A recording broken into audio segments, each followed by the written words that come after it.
नमस्कार, मैं हूं छवि पारेशर और आप देख रहे हैं सहारा समय का डिजिटल प्लेटफॉर्म मेरे साथ। और आज हम बात करेंगे चुनावी मुद्दों पर। जैसा कि आप सभी लोकसभा चुनाव को लेकर बखूबी वाकिफ हैं और सियासी गलियारों में भी चर्चा जोरों शोरों पर है। और अभी हाल ही में 7 मई को तीसरे चरण का मतदान हुआ है, जिसका परिणाम 4 जून को आना अभी बाकी है। उत्तर प्रदेश में चौथे चरण की 13 सीटों पर लोकसभा चुनाव 2024 के लिए 13 मई को वोटिंग होनी है। अवध, तराई और सेंट्रल यूपी के कुल 13 जिलों में होने वाले चुनाव में बीजेपी और सपा कांग्रेस के बीच ही लड़ाई है। हालांकि बहुजन समाज पार्टी ने अपने कैंडिडेट इस प्रकार चुने हैं, जिसके चलते उसने कई सीटों पर लड़ाई को त्रिकोणीय बना दिया है। उत्तर प्रदेश में चौथे चरण की 13 सीटों पर लोकसभा चुनाव 2024 के लिए 13 मई को वोटिंग होनी है।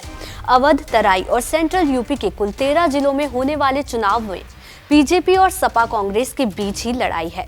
हालांकि बहुजन समाज पार्टी ने अपने कैंडिडेट इस प्रकार चुने हैं, जिसके चलते उसने कई सीटों पर लड़ाई को त्रिकोणीय बना दिया है। सबसे खास बात यह है कि 2019 के लोकसभा चुनावों में इन सभी सीटों पर भाजपा ने जीत का परचम लहराया था, इसलिए बीजेपी के लिए साख का सवाल है। यहाँ का चुनाव क्योंकि कन्नौज में ही चुनाव इसी चरण में होने वाला है, इसलिए समाजवादी पार्टी के मुखिया और यूपी के पूर्व मुख्यमंत्री अखिलेश यादव के लिए भी साख का सवाल है।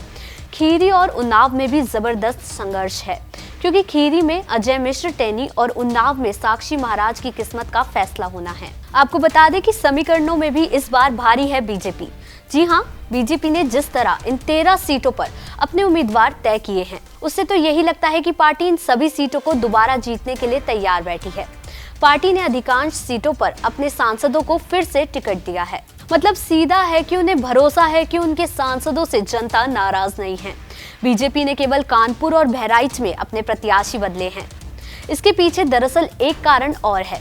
बीजेपी ने 2019 के लोकसभा चुनावों में इन 13 सीटों में से करीब 10 सीटों पर 12 से 32% अधिकत मतों से चुनाव जीता था। बीजेपी के लिए इस बार संतोष की बात यह है कि उसके साथ इस बार रालोद भी हैं, जो पिछली बार समाजवादी पार्टी के साथ थी। सपा और बसपा के भी अलग अलग चुनाव लड़ने का फायदा बीजेपी को मिलने वाला है। पिछली बार कन्नौज, मिश्रिक और इटावा में भी सपा बसपा बीजेपी को टक्कर दे सकी थी। उसमें भी कांटे की टक्कर तो केवल कन्नौज में हुई थी।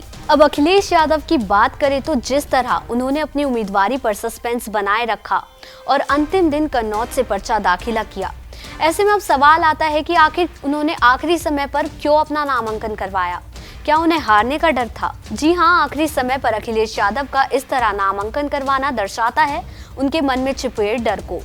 दरअसल कन्नौज में समाजवादी पार्टी ने अपना उम्मीदवार अखिलेश यादव के भतीजे पूर्व सांसद तेज प्रताप यादव को घोषित किया था, पर पर्चा दाखिले के अंतिम दिन जिस तरह अचानक अखिलेश ने अपना नामांकन दाखिल किया, उसका अर्थ राजनीतिक गलियारों में यही निकाला जा रहा है कि वो अपनी जीत सुनिश्चित करना चाहते हैं। और इसमें कोई दो राय नहीं होनी चाहिए कि अगर बीजेपी को एक दिन का भी मौका मिल गया होता अपनी पार्टी के प्रत्याशी और कन्नौज सीट से निर्वर्तमान सांसद सुब्रत पाठक को रिप्लेस कर कोई बड़ा नाम कन्नौज में लाया गया होता। आपको बता दें कि यही कारण है नामांकन दाखिल करने की डेडलाइन के 48 घंटे पहले समाजवादी पार्टी ने तेज प्रताप यादव को अपना प्रत्याशी बना दिया। तेज प्रताप यादव का नाम आने के बाद बीजेपी निश्चिंत हो गई थी।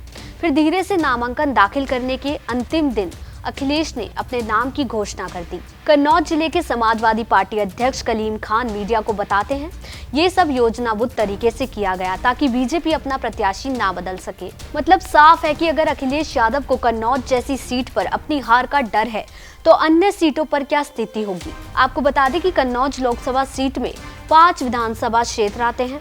इनमें से 4 विधानसभा सीटों पर बीजेपी का कब्जा है। कन्नौज में करीब 16% मुस्लिम और करीब 16% ही यादव आबादी है, जबकि 15% ब्राह्मण और 10% राजपूत समाज है। इसके अलावा 39% अन्य समुदाय के लोग रहते हैं। इसमें ज्यादा संख्या दलितों की है। और अब ऐसे में लोकसभा चुनाव के चलते देखना होगा कि आखिर किसके हाथ में होगी राजगद्दी की डोर, आखिर किसकी होगी सत्ता और किसका होगा बंटाधार। देश दुनिया की ऐसी ही तमाम खबरों के लिए जुड़े रहें हमारे साथ सहारा समय के डिजिटल प्लेटफॉर्म समय डिजिटल पर मेरे साथ।